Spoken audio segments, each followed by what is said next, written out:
परदेशी काका आउनु हुँदैछ अरे। अपोइ भाइ आइपुगिस्? ल है आइपुग्यो है। दिवाली मनाएर कहिले आउनु त? आज किन आगो भुरभुराउँछ भनेको त मेरो माइकी राजा आउनुको लागि पो रहेछ त। आइज बस। बस्नु त त्यस्तै हो, बरु टिकाको मेलोमा यसो गर्न।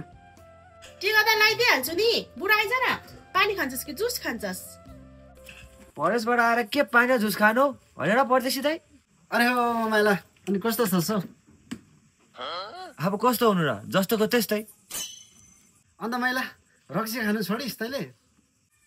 छोड्नु त छोडेको थिएँ नि, तँ परदेशबाट आउँदैछस् भनेर फेरि खानु थाले नि हौ।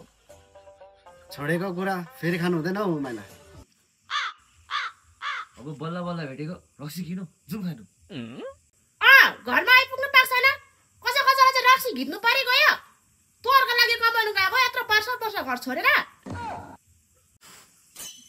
ओइ त्यो दुई त हिजोसम्म त बोल्नु सक्थेन त, आज त कराउँछ त। पैसा निकै कमाइरहेको छ क्या हो?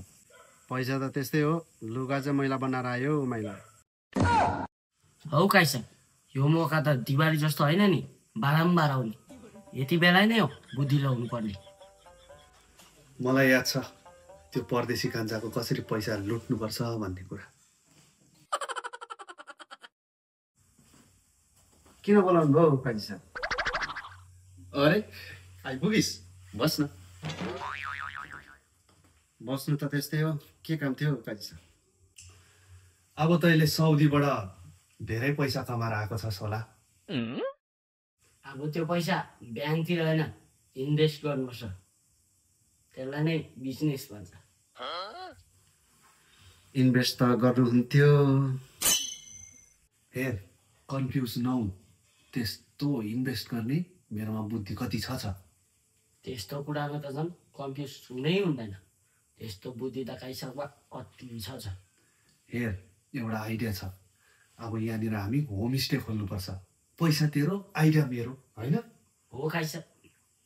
बेसी होइन, 10-15 लाख इन्भेस्ट गर, त्यसको नाफा सबै बाँड्नुपर्छ।